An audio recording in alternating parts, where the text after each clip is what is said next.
കർത്താവിന്റെ നാമത്തിന് സ്തുതി. ദിവസവും ഈ ചാനൽ കേൾക്കുന്നതിലൂടെ നിങ്ങൾക്ക് ഒരു വർഷത്തിനുള്ളിൽ ബൈബിൾ വായിക്കാൻ കഴിയും. ദയവായി ഷെയർ, സബ്സ്ക്രൈബ് ഒപ്പം സപ്പോർട്ട് ചെയ്യുക. ഇന്നത്തെ ബൈബിൾ വാക്യങ്ങൾ. ആവർത്തന പുസ്തകം 29 അധ്യായം 1 മുതലുള്ള വാക്യങ്ങൾ. ആവർത്തന പുസ്തകം 29 അധ്യായം 1 മുതലുള്ള വാക്യങ്ങൾ. മോശെ എല്ലാ ഇസ്രായേലിനെയും വിളിച്ചുകൂട്ടി പറഞ്ഞത് എന്തെന്നാൽ, യഹോവ മിസ്രയീം ദേശത്ത് വെച്ച് നിങ്ങൾ കാണുക ഫറവോനോടും അവന്റെ സകല ഭൃത്യന്മാരോടും അവന്റെ സർവ്വദേശത്തോടും ചെയ്തതൊക്കെ നിങ്ങൾ കണ്ടുവല്ലോ. നിങ്ങൾ കണ്ണാലെ കണ്ട വലിയ പരീക്ഷകളും അടയാളങ്ങളും മഹാത്ഭുതങ്ങളും തന്നെ. എങ്കിലും തിരിച്ചറിയുന്ന ഹൃദയവും കാണുന്ന കണ്ണും കേൾക്കുന്ന ചെവിയും യഹോവ നിങ്ങൾക്ക് ഇന്നുവരെയും തന്നിട്ടില്ല. ഞാൻ 40 സംവത്സരം നിങ്ങളെ മരുഭൂമിയിൽ നടത്തി. നിങ്ങൾ ഉടുത്തിരുന്ന വസ്ത്രം ജീർണിച്ചിട്ടില്ല, കാലിലെ ചെരുപ്പ് പഴകിയിട്ടുമില്ല. യഹോവയായ ഞാൻ നിങ്ങളുടെ ദൈവം എന്ന് നിങ്ങൾ അറിയേണ്ടതിന് നിങ്ങൾ അപ്പം തിന്നിട്ടില്ല, വീഞ്ഞും മദ്യവും കുടിച്ചിട്ടുമില്ല. നിങ്ങൾ ഈ സ്ഥലത്ത് വന്നപ്പോൾ ഹെശ്ബോൻ രാജാവായ സീഹോനും ബാശാൻ രാജാവായ ഓഗും നമ്മുടെ നേരെ യുദ്ധത്തിന് പുറപ്പെട്ടു വന്നു.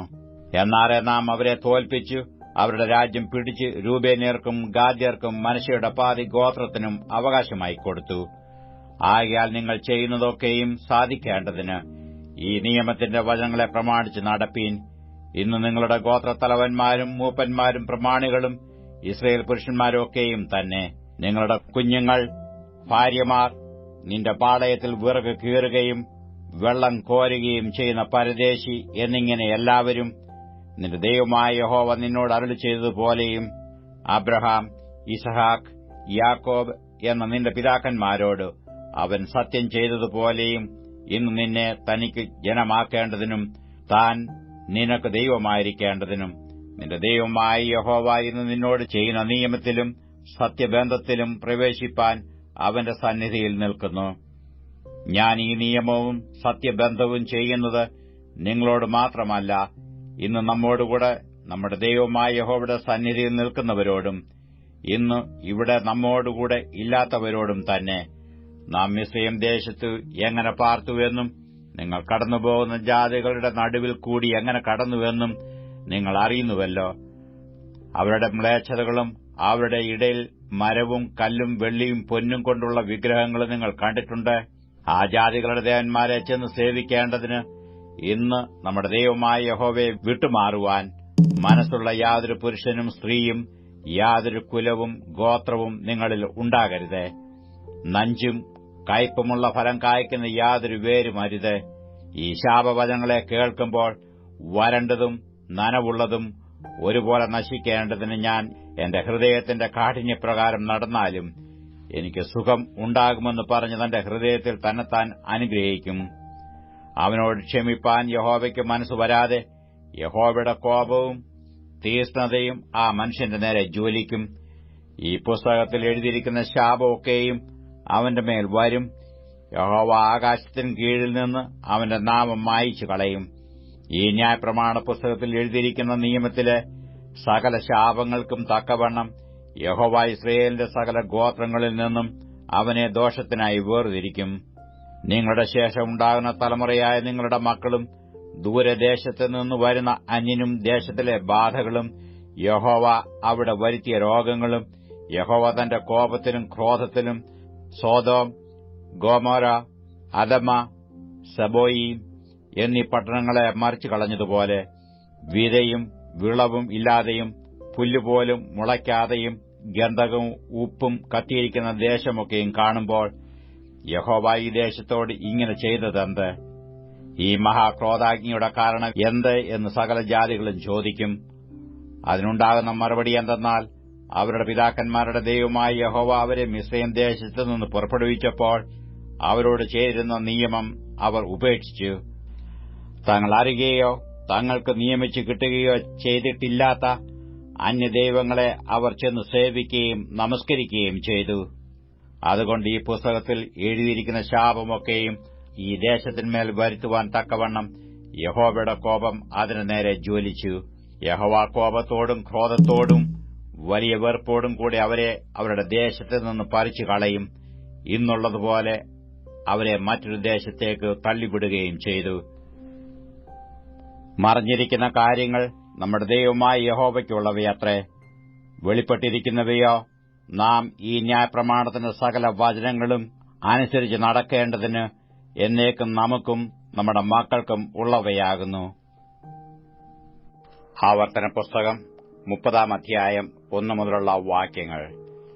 ആവർത്തന പുസ്തകം 30-ാം അധ്യായം 1 മുതലുള്ള വാക്യങ്ങൾ. ഞാൻ നിന്റെ മുമ്പിൽ വെച്ചിരിക്കുന്ന അനുഗ്രഹവും ശാപവുമായ ഈ വചനങ്ങളൊക്കെയും നിന്റെ മേൽ നിവൃത്തിയായി വന്നിട്ട്, നിന്റെ ദൈവമായ യഹോവ നിന്നെ തള്ളിക്കളഞ്ഞിട്ടുള്ള അതത് ജാതികളുടെ ഇടയിൽ വെച്ച് നീ അവയെ നിന്റെ ഹൃദയത്തിൽ ഓർത്ത് നിന്റെ ദൈവമായ യഹോവയുടെ അടുക്കിലേക്ക് തിരിഞ്ഞ് നീയും നിന്റെ മക്കളും പൂർണ്ണ ഹൃദയത്തോടും പൂർണ്ണ മനസ്സോടും കൂടെ ഞാൻ ഇന്ന് നിന്നോട് ആജ്ഞാപിക്കുന്നതുപോലെയൊക്കെയും അവന്റെ വാക്ക് കേട്ടനുസരിച്ചാൽ നിന്റെ ദൈവമായ യഹോവ നിന്റെ സ്ഥിതി മാറ്റുകയും നിന്നോട് മനസ്സലിഞ്ഞ് നിങ്കിലേക്ക് തിരികെയും നിന്റെ ദൈവമായ യഹോവ നിന്നെ ചിതറിച്ചിരുന്ന സകല ജാതികളിൽ നിന്നും നിന്നെ കൂട്ടിച്ചേർക്കുകയും ചെയ്യും. നിനക്കുള്ളവർ ആകാശത്തിന്റെ അറുതി വരെ ചിതറിപ്പോയിരുന്നാലും നിന്റെ ദൈവമായ യഹോവ അവിടെ നിന്ന് നിന്നെ കൂട്ടിച്ചേർക്കും. അവിടെ നിന്ന് അവൻ നിന്നെ കൊണ്ടുവരും. നിന്റെ പിതാക്കന്മാർക്ക് കൈവശമായിരുന്ന ദേശത്തേക്ക് നിന്റെ ദൈവമായ യഹോവ നിന്നെ കൊണ്ടുവരും. നീ അത് കൈവശമാക്കും. അവൻ നിനക്ക് ഗുണം ചെയ്തു നിന്റെ പിതാക്കന്മാരെക്കാൾ നിന്നെ വർദ്ധിപ്പിക്കും. നീ ജീവിച്ചിരിക്കേണ്ടതിന് നിന്റെ ദൈവമായ യഹോവയെ പൂർണ്ണ ഹൃദയത്തോടും പൂർണ്ണ മനസ്സോടും കൂടെ സ്നേഹിപ്പാൻ തക്കവണ്ണം നിന്റെ ദൈവമായ യഹോവ നിന്റെ ഹൃദയവും നിന്റെ സന്തതിയുടെ ഹൃദയവും പരിച്ഛേദന ചെയ്യും. ഈ ശാപങ്ങളെയൊക്കെയും നിന്റെ ദൈവമായ യഹോവ നിന്റെ ശത്രുക്കളുടെ മേലും നിന്നെ പകച്ചു ഉപദ്രവിക്കുന്നവരുടെ മേലും വരുത്തും. നീ മനസ്സു തിരിഞ്ഞ് യഹോവയുടെ വാക്ക് കേട്ട് ഞാൻ ഇന്ന് നിന്നോട് ആജ്ഞാപിക്കുന്ന അവന്റെ സകല കൽപ്പനകളും അനുസരിച്ച് നടക്കുകയും നിന്റെ ദൈവമായ യഹോവ നിന്റെ കൈകളുടെ സകല പ്രവൃത്തിയിലും നിന്റെ ഗർഭഫലത്തിലും മൃഗഫലത്തിലും കൃഷിഫലത്തിലും നിനക്ക് നന്മയ്ക്കായി അഭിവൃദ്ധി നൽകുകയും ചെയ്യും. നിന്റെ ദൈവമായ യഹോവയുടെ വാക്ക് കേട്ട് ഈ ന്യായപ്രമാണ പുസ്തകത്തിൽ എഴുതിയിരിക്കുന്ന അവന്റെ കൽപ്പനകളും ചട്ടങ്ങളും പ്രമാണിക്കുകയും നിന്റെ ദൈവമായ യഹോവയുടെ അടുക്കലേക്ക് പൂർണ്ണ ഹൃദയത്തോടും പൂർണ്ണ മനസ്സോടും കൂടെ തിരികെയും ചെയ്താൽ യഹോവ നിന്റെ പിതാക്കന്മാരിൽ പ്രസാദിച്ചിരുന്നതുപോലെ നിന്നിലും നന്മയ്ക്കായിട്ട് വീണ്ടും പ്രസാദിക്കും. ഞാൻ ഇന്ന് നിന്നോട് ആജ്ഞാപിക്കുന്ന ഈ കൽപ്പന നിനക്ക് പ്രയാസമുള്ളതല്ല, ദൂരമായുള്ളതല്ല. ഞങ്ങൾ കേട്ടു അനുസരിക്കേണ്ടതിന് ആ സ്വർഗ്ഗത്തിൽ കയറിക്കൊണ്ടുവന്ന് തരും എന്ന് പറയത്തക്കവണ്ണം അത് സ്വർഗ്ഗത്തിലല്ല. ഞങ്ങൾ കേട്ട് അനുസരിക്കേണ്ടതിന് ആർ സമുദ്രം കടന്നു കൊണ്ടുവന്ന് തരും എന്ന് പറയത്തക്കവണ്ണം അത് സമുദ്രത്തിന് അക്കരെയുമല്ല. നീ അനുസരിപ്പാൻ തക്കവണ്ണം വചനം നിനക്ക് ഏറ്റവും സമീപത്ത് നിന്റെ വായിലും നിന്റെ ഹൃദയത്തിലും തന്നെ ഇരിക്കുന്നു. ഇതാ ഞാൻ ഇന്ന് ജീവനും ഗുണവും മരണവും ദോഷവും നിന്റെ മുമ്പിൽ വെച്ചിരിക്കുന്നു. എങ്ങനെയെന്നാൽ നീ ജീവിച്ചിരുന്ന് പെരുകുകയും നീ കൈവശമാക്കുവാൻ ചെല്ലുന്ന ദേശത്ത് നിന്റെ ദൈവമായ യഹോവ നിന്നെ അനുഗ്രഹിക്കുകയും ചെയ്യേണ്ടതിന് നിന്റെ ദൈവമായ യഹോവയെ സ്നേഹിപ്പാനും അവന്റെ വഴികളിൽ നടപ്പാനും അവന്റെ കൽപ്പനകളും ചട്ടങ്ങളും വിധികളും പ്രമാണിപ്പാനും ഞാൻ ഇന്ന് നിന്നോട് ആജ്ഞാപിക്കുന്നു. എന്നാൽ നീ അനുസരിക്കാതെ നിന്റെ ഹൃദയം മറിയുകയും നീ വശീകരിക്കപ്പെട്ടു അന്യദൈവങ്ങളെ നമസ്കരിച്ച് സേവിക്കുകയും ചെയ്താൽ നീ യോർദാൻ കടന്ന് കൈവശമാക്കുവാൻ ചെല്ലുന്ന ദേശത്ത് ദീർഘായുസ്സോടിരിക്കാതെ നിശ്ചയമായിട്ട് നശിച്ചുപോകും എന്ന് ഞാൻ ഇന്ന് നിങ്ങളെ അറിയിക്കുന്നു. ജീവനും മരണവും അനുഗ്രഹവും ശാപവും നിങ്ങളുടെ മുമ്പിൽ വെച്ചിരിക്കുന്നു എന്നതിന് ഞാൻ ആകാശത്തെയും ഭൂമിയെയും ഇന്ന് സാക്ഷിവെക്കുന്നു. അതുകൊണ്ട് നീയും നിന്റെ സന്തതിയും ജീവിച്ചിരിക്കേണ്ടതിനും യഹോവ നിന്റെ പിതാക്കന്മാരായ അബ്രഹാമിനും യിസ്ഹാക്കിനും യാക്കോബിനും കൊടുക്കുമെന്ന് സത്യം ചെയ്ത ദേശത്ത് നീ പാർപ്പാൻ തക്കവണ്ണം നിന്റെ ദൈവമായ യഹോവയെ സ്നേഹിക്കുകയും അവന്റെ വാക്ക് കേട്ടനുസരിക്കുകയും അവനോട് ചേർന്നിരിക്കുകയും ചെയ്യേണ്ടതിനും ജീവനെ തിരഞ്ഞെടുത്തുകൊള്ളുക. അതല്ലോ നിനക്ക് ജീവനും ദീർഘായുസ്സും ആകുന്നു. അപ്പോസ്തലനായ പൗലോസ് എഫേസർക്ക് എഴുതിയ ലേഖനം 3-ാം അധ്യായം 1 മുതലുള്ള വാക്യങ്ങൾ. എഫേസ്യർ 3-ാം അധ്യായം 1 മുതലുള്ള വാക്യങ്ങൾ. അത് നിമിത്തം പൗലോസ് എന്ന ഞാൻ ജാതികളായ നിങ്ങൾക്ക് വേണ്ടി ക്രിസ്തുയേശുവിന്റെ ബദ്ധനായിരിക്കുന്നു. നിങ്ങൾക്കായി എനിക്ക് ലഭിച്ച ദൈവകൃപയുടെ വ്യവസ്ഥയെക്കുറിച്ച് ഞാൻ മീതെ ചുരുക്കത്തിൽ എഴുതിയതുപോലെ വെളിപ്പാടിനാൽ എനിക്ക് ഒരു മർമ്മം അറിയായി വന്നു എന്ന് നിങ്ങൾ കേട്ടിട്ടുണ്ടല്ലോ. നിങ്ങളത് വായിച്ചാൽ ക്രിസ്തുവിനെ സംബന്ധിച്ചുള്ള മർമ്മത്തിൽ എനിക്കുള്ള ബോധം നിങ്ങൾക്ക് ഗ്രഹിക്കാം.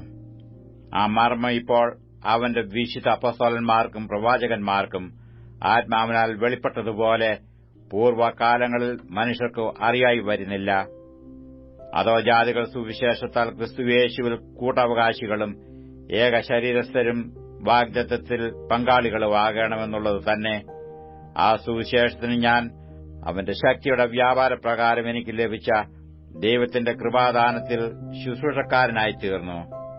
സകല വിശുദ്ധന്മാരിലും ഏറ്റവും ചെറിയവനായ എനിക്ക് ജാതികളോട് ക്രിസ്തുവിന്റെ അപ്രമേയ ധനത്തെക്കുറിച്ച് പ്രസംഗിപ്പാനും സകലവും സൃഷ്ടിച്ച ദൈവത്തിന്റെ അനാദികാലം മുതൽ മറഞ്ഞുകിടന്ന മർമ്മത്തിന്റെ വ്യവസ്ഥ ഇന്നതെന്ന് എല്ലാവർക്കും പ്രകാശിപ്പിക്കാനുമായി ഈ കൃപ നൽകിയിരിക്കുന്നു.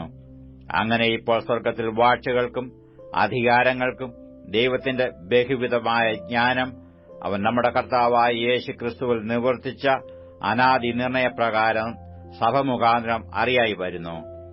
അവനിൽ ആശ്രയിച്ചിട്ടുള്ള അവനുള്ള വിശ്വാസത്താൽ നമുക്ക് ധൈര്യവും പ്രവേശനവും ഉണ്ട്.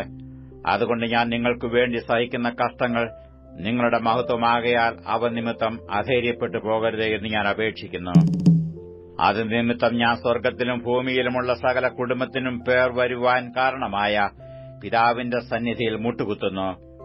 അവൻ തന്റെ മഹത്വത്തിന്റെ ധനത്തിനു ഒത്തവണ്ണം അവന്റെ ആത്മാവിനാൽ നിങ്ങൾ അകത്തെ മനുഷ്യനെ സംബന്ധിച്ച് ശക്തിയോടെ ബലപ്പെടേണ്ടതിനും ക്രിസ്തു വിശ്വാസത്താൽ നിങ്ങളുടെ ഹൃദയങ്ങളിൽ വസിക്കേണ്ടതിനും വരം നൽകണമെന്നും നിങ്ങൾ സ്നേഹത്തിൽ വേരൂന്നി അടിസ്ഥാനപ്പെട്ടവരായി വീതിയും നീളവും ഉയരവും ആഴവും എന്ത് എന്നും സകല വിശുദ്ധന്മാരോടും കൂടെ ഗ്രഹിപ്പാനും പരിജ്ഞാനത്തെ കവിയുന്ന ക്രിസ്തുവിൽ സ്നേഹത്തെ അറിവാനും പ്രാപ്തരാകുകയും ദൈവത്തിന്റെ എല്ലാ നിറവിനോളം നിറഞ്ഞുവരികയും വേണം എന്നും പ്രാർത്ഥിക്കുന്നു. എന്നാൽ നാം ചോദിക്കുന്നതിലും നനയ്ക്കുന്നതിലും അത്യന്തം പരമായി ചെയ്യുവാൻ നമ്മിൽ വ്യാപരിക്കുന്ന ശക്തിയാൽ കഴിയുന്നവന് സഭയിലും ക്രിസ്തുയേശുവിലും എന്നേക്കും തലമുറ തലമുറയായും മഹത്വമുണ്ടാകട്ടെ. ആമേൻ. അപ്പോസ്തലനായ പൗലോസ് എഫേസ്യർക്ക് എഴുതിയ 4-ാം അധ്യായം 1 മുതലുള്ള വാക്യങ്ങൾ. എഫേസ്യർ 4-ാം അധ്യായം 1 മുതലുള്ള വാക്യങ്ങൾ. കർത്തൃസേവ നിമിത്തം ബദ്ധനായിരിക്കുന്ന ഞാൻ പ്രബോധിപ്പിക്കുന്നത്, നിങ്ങളെ വിളിച്ചിരിക്കുന്ന വിളിക്ക് യോഗ്യമാവണ്ണം പൂർണ്ണ വിനയത്തോടും സൌമ്യതയോടും ദീർഘക്ഷമയോടും കൂടെ നടക്കുകയും സ്നേഹത്തിൽ അന്യോന്യം പൊറുക്കുകയും ആത്മാവിന്റെ ഐക്യത സമാധാന ബന്ധത്തിൽ കാപ്പാൻ ശ്രമിക്കുകയും ചെയ്യുവീൻ. നിങ്ങളെ വിളിച്ചപ്പോൾ ഏകപ്രത്യാശയ്ക്കായി നിങ്ങളെ വിളിച്ചതുപോലെ ശരീരമൊന്ന്, ആത്മാവൊന്ന്, കർത്താവ് ഒരുവൻ, വിശ്വാസമൊന്ന്, സ്നാനമൊന്ന്, എല്ലാവർക്കും മീതെയുള്ളവനും എല്ലാവരിലും കൂടെ വ്യാപരിക്കുന്നവനും എല്ലാവരിലും ഇരിക്കുന്നവനുമായി എല്ലാവർക്കും ദൈവവും പിതാവുമായവൻ ഒരുവൻ. എന്നാൽ നമ്മൾ ഓരോരുത്തരും ക്രിസ്തുവിന്റെ ദാനത്തിന്റെ അളവിന് ഒത്തവണ്ണം കൃപ ലഭിച്ചിരിക്കുന്നു. അതുകൊണ്ട് അവൻ ബദ്ധന്മാരെ പിടിച്ചുകൊണ്ടുപോയി ഉയരത്തിൽ കയറി മനുഷ്യർക്ക് ദാനങ്ങളെ കൊടുത്തു എന്ന് പറയുന്നു. കയറി എന്നതിനാൽ അവൻ ഭൂമിയുടെ അധോഭാഗങ്ങളിലേക്ക് ഇറങ്ങിയെന്ന് വരുന്നില്ലയോ? ഇറങ്ങിയവൻ സകലത്തെയും നിറയ്ക്കേണ്ടതിന് സ്വർഗ്ഗാതിസ്വർഗ്ഗത്തിനു മീതെ കയറിയവനുമാകുന്നു. അവൻ ചിലരെ അപ്പോസ്തലന്മാരായും ചിലരെ പ്രവാചകന്മാരായും ചിലരെ സുവിശേഷകന്മാരായും ചിലരെ ഇടയന്മാരായും ഉപദേഷ്ടാക്കന്മാരായും നിയമിച്ചിരിക്കുന്നു. അത് നാം എല്ലാവരും വിശ്വാസത്തിലും ദൈവപുത്രനെക്കുറിച്ചുള്ള പരിജ്ഞാനത്തിലുമുള്ള ഐക്യത തികഞ്ഞ പുരുഷത്വവും ക്രിസ്തുവിന്റെ സമ്പൂർണതയായ പ്രായത്തിന്റെ അളവും പ്രാപിക്കുവോളം വിശുദ്ധന്മാരുടെ യഥാസ്ഥാനത്തിനായുള്ള ശുശ്രൂഷയുടെ വേലയ്ക്കും ക്രിസ്തുവിന്റെ ശരീരത്തിന്റെ ആത്മീക വർധനയ്ക്കും ആകുന്നു. അങ്ങനെ നാം ഇനി മനുഷ്യരുടെ ചതിയാലും ഉപായത്താലും തെറ്റിച്ചു കളയുന്ന തന്ത്രങ്ങളിൽ കുടുങ്ങിപ്പോകുവാൻ തക്കവണ്ണം ഉപദേശത്തിന്റെ ഓരോ കാറ്റിനാൽ അലഞ്ഞുഴലുന്ന ശിശുക്കളായിരിക്കാതെ സ്നേഹത്തിൽ സത്യം സംസാരിച്ചുകൊണ്ട് ക്രിസ്തു എന്ന തലയോളം സകലത്തിലും വളരുവാൻ ഇടയാകും. ശരീരം മുഴുവനും യുക്തമായി ചേർന്നും ഏകീഭവിച്ചും ഓരോ അംഗത്തിന്റെ അതത് വ്യാപാരത്തിനു ഒത്തവണ്ണം ഉദവി ലഭിപ്പാനുള്ള ഏത് സന്ധിയാലും സ്നേഹത്തിലുള്ള വർധനയ്ക്കായി അവനിൽ നിന്ന് വളർച്ച പ്രാപിക്കുന്നു. ആകയാൽ ഞാൻ കർത്താവിൽ സാക്ഷീകരിച്ചു പറയുന്നത് എന്തെന്നാൽ, ജാതികൾ തങ്ങളുടെ വ്യർത്ഥബുദ്ധി അനുസരിച്ച് നടക്കുന്നതുപോലെ നിങ്ങൾ ഇനി നടക്കരുത്. അവർ അന്ധബുദ്ധികളായി അജ്ഞാനം നിമിത്തം, ഹൃദയകാഠിന്യം നിമിത്തം തന്നെ ദൈവത്തിന്റെ ജീവനിൽ നിന്നു അകന്നു മനം തഴമ്പിച്ചു പോയവർ ആകയാൽ അത്യാഗ്രഹത്തോടെ സകല അശുദ്ധിയും പ്രവർത്തിപ്പാൻ ദുഷ്കാമത്തിന് തങ്ങളെ തന്നെ ഏൽപ്പിച്ചിരിക്കുന്നു. നിങ്ങളോ യേശുവിൽ സത്യം ഉള്ളതുപോലെ അവനെക്കുറിച്ച് കേട്ടു അവനിൽ ഉപദേശം ലഭിച്ചുവെങ്കിൽ ക്രിസ്തുവിനെക്കുറിച്ച് ഇങ്ങനെയല്ല പഠിച്ചത്. മുമ്പിലത്തെ നടപ്പ് സംബന്ധിച്ച് ചതിമോഹങ്ങളാൽ വഷളായിപ്പോകുന്ന പഴയ മനുഷ്യനെ ഉപേക്ഷിച്ച് നിങ്ങളുടെ ഉള്ളിലെ ആത്മാവ് സംബന്ധമായി പുതുക്കം പ്രാപിച്ച് സത്യത്തിന്റെ ഫലമായ നീതിയിലും വിശുദ്ധിയിലും ദൈവരൂപമായി സൃഷ്ടിക്കപ്പെട്ട പുതുമനുഷ്യനെ ധരിച്ചുകൊള്ളുവീൻ. ആകയാൽ ഭോഷ്ക് ഉപേക്ഷിച്ച് ഓരോരുത്തൻ താന്റെ കൂട്ടുകാരനോട് സത്യം സംസാരിപ്പീൻ. നാം തമ്മിൽ അവയവങ്ങളല്ലോ. കോപിച്ചാൽ പാപം ചെയ്യാതിരിപ്പീൻ. സൂര്യൻ അസ്തമിക്കുവോളം നിങ്ങൾ കോപം വെച്ചുകൊണ്ടിരിക്കരുത്. പിശാചിന് ഇടം കൊടുക്കരുത്. കള്ളൻ ഇനി കക്കാതെ മുട്ടുള്ളവന് ദാനം ചെയ്യുവാൻ ഉണ്ടാകേണ്ടതിന് കൈകൊണ്ട് നല്ലത് പ്രവർത്തിച്ചു അധ്വാനിക്കത്രേ വേണ്ടത്. കേൾക്കുന്നവർക്ക് കൃപ ലഭിക്കേണ്ടതിനു ആവശ്യം പോലെ ആത്മീയ വർധനയ്ക്കായി നല്ല വാക്കല്ലാതെ ആകാത്തത് ഒന്നും നിങ്ങളുടെ വായിൽ നിന്ന് പുറപ്പെടരുത്. ദൈവത്തിന്റെ പരിശുദ്ധാത്മാവിനെ ദുഃഖിപ്പിക്കരുത്. അവനാലല്ലോ നിങ്ങൾക്ക് വീണ്ടെടുപ്പ് നാളിനായി മുദ്രയിട്ടിരിക്കുന്നത്. എല്ലാ കയ്പും കോപവും ക്രോധവും കുറ്റാരവും ദൂഷണവും സകല ദുർഗുണവുമായി നിങ്ങളെ വിട്ടു ഒഴിഞ്ഞു പോകട്ടെ. നിങ്ങൾ തമ്മിൽ ദയയും മനസ്സലിവുമുള്ളവരായി ദൈവം ക്രിസ്തുവിൽ നിങ്ങളോട് ക്ഷമിച്ചതുപോലെ അന്യോന്യം ക്ഷമിപ്പീൻ. 92-ാം സങ്കീർത്തനം 1 മുതലുള്ള വാക്യങ്ങൾ. 92-ാം സങ്കീർത്തനം 1 മുതലുള്ള വാക്യങ്ങൾ. യഹോവയ്ക്ക് സ്തോത്രം ചെയ്യുന്നതും അത്യുന്നതനായുള്ളവയെ നിന്റെ നാമത്തെ കീർത്തിക്കുന്നതും 10 കമ്പിയുള്ള വാദിത്രം കൊണ്ടും വീണ കൊണ്ടും ഗംഭീര സ്വരമുള്ള കിന്നരം കൊണ്ടും രാവിലെ നിന്റെ ദയയെയും രാത്രിതോറും നിന്റെ വിശ്വസ്തതയെയും വർണ്ണിക്കുന്നതും നല്ലത്. യഹോവേ, നിന്റെ പ്രവൃത്തി കൊണ്ട് നീ എന്നെ സന്തോഷിപ്പിക്കുന്നു. ഞാൻ നിന്റെ കൈകളുടെ പ്രവൃത്തികളെക്കുറിച്ച് ഘോഷിച്ചുല്ലസിക്കുന്നു. യഹോവേ, നിന്റെ പ്രവൃത്തികൾ എത്ര വലിയവയാകുന്നു. നിന്റെ വിചാരങ്ങൾ അത്യന്തം അഗാധമായവ തന്നെ. മൃഗപ്രായനായ മനുഷ്യൻ അതറിയുന്നില്ല, മൂഢൻ അത് ഗ്രഹിക്കുന്നതുമില്ല. ദുഷ്ടന്മാർ പുല്ലുപോലെ മുളയ്ക്കുന്നതും നീതികേട് പ്രവർത്തിക്കുന്നവരൊക്കെയും തഴയ്ക്കുന്നതും എന്നേക്കും നശിച്ചു പോകേണ്ടതിനാകുന്നു. നീയോ യഹോവേ എന്നേക്കും അത്യുന്നതനാകുന്നു. യഹോവേ, ഇതാ നിന്റെ ശത്രുക്കൾ നശിച്ചു പോകുന്നു. നീതികേട് പ്രവർത്തിക്കുന്ന ഏവരും ചിതറിപ്പോകും. എങ്കിലും എന്റെ കൊമ്പ് നീ കാട്ടുപോത്തിന്റെ കൊമ്പ് പോലെ ഉയർത്തും. പുതിയ എണ്ണ എന്നെ തേപ്പിക്കുന്നു.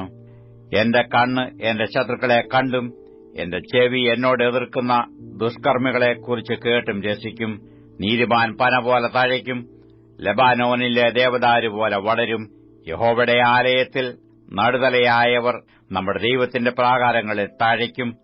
വാർദ്ധക്യത്തിലും അവർ ഫലം കായ്ച്ചുകൊണ്ടിരിക്കും. അവർ പുഷ്ടിവെച്ചും പച്ചപിടിച്ചും ഇരിക്കും. യഹോവ നേരുള്ളവൻ, അവനെന്റെ പാറ, അവനിൽ നീതികേടില്ല എന്ന് കാണിക്കേണ്ടതിന് തന്നെ.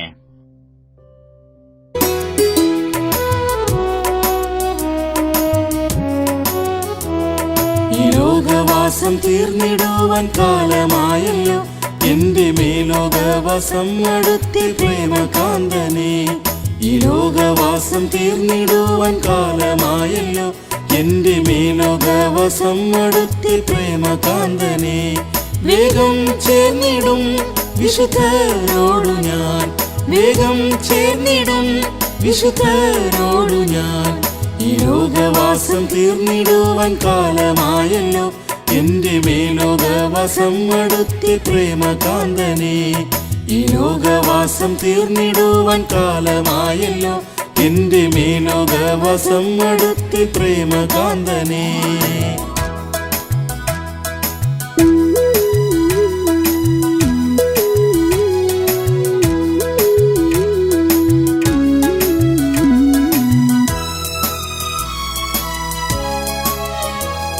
ഈ ലോകമാസകലം തീയാൽ വെന്തിടും നേരം ഞാനും പ്രേമകാന്തനുമായി വാനിൽ വാസം ചെയ്യുമേ. ഈ ലോകമാസകലം തീയാൽ വെന്തിടും നേരം ഞാനും പ്രേമകാന്തനുമായി വാനിൽ വാസം ചെയ്യുമേ. എത്ര ആനന്ദം ചിന്ത ചെയ്യുമ്പോൾ എത്ര ആനന്ദം, ചിന്ത ചെയ്യുമ്പോൾ ഈ ലോകവാസം തീർന്നിടുവാൻ കാലമായല്ലോ. എന്റെ മേലോകവാസം അടുത്തി പ്രേമകാന്തനെ, ഈ ലോകവാസം തീർന്നിടുവാൻ കാലമായല്ലോ. എന്റെ മേലോകവാസം അടുത്തി പ്രേമകാന്തനെ.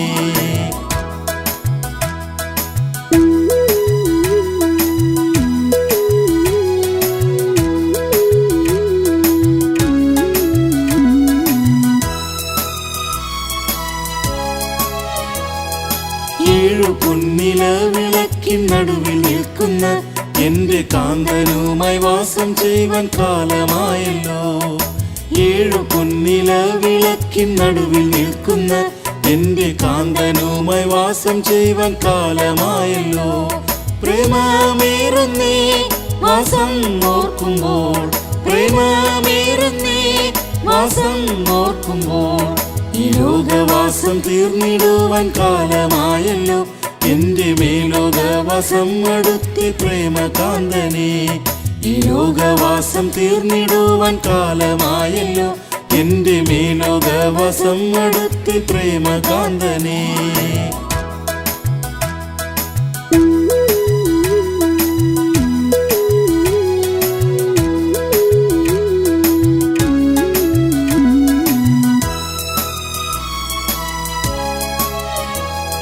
ശോഭയേറും നാടെനിക്കു മേലിലുള്ളതായി ഈ മായ ലോകം വിട്ടുപോകാൻ ആശയേറുന്നേ. ശോഭയേറും നാടെനിക്കു മേലിലുള്ളതായി ഈ മായ ലോകം വിട്ടുപോകാൻ ആശയേറുന്നേ. താമസമില്ലൻ നാട്ടിലെത്തുവാൻ, താമസമില്ലൻ നാട്ടിലെത്തുവാൻ ഈ ലോകവാസം തീർന്നിടുവാൻ കാലമായല്ലോ. എന്റെ മേലോകവാസം അടുത്തി പ്രേമകാന്തനെ, ഈ ലോകവാസം തീർന്നിടുവാൻ കാലമായല്ലോ. എന്റെ മേലോകവാസം അടുത്തി പ്രേമകാന്തനെ.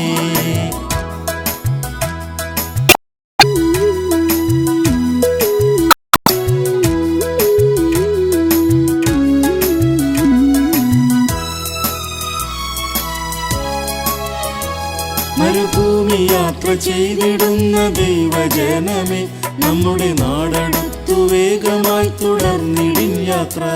മരുഭൂമി യാത്ര ചെയ്തിടുന്ന ദൈവജനമേ, നമ്മുടെ നാടടുത്തു വേഗമായി തുടർന്നിടിൻ യാത്ര. ക്ഷീണം തീർന്നിടും നാട്ടിലെത്തുമ്പോൾ, ക്ഷീണം തീർന്നിടും നാട്ടിലെത്തുമ്പോൾ ഈ ലോകവാസം തീർന്നിടുവാൻ കാലമായല്ലോ. എന്റെ മേലോകവാസം പ്രേമകാന്തനെ, ഈ ലോകവാസം തീർന്നിടുവാൻ കാലമായല്ലോ. എന്റെ മേലോകവാസം അടുത്തി പ്രേമകാന്തനെ.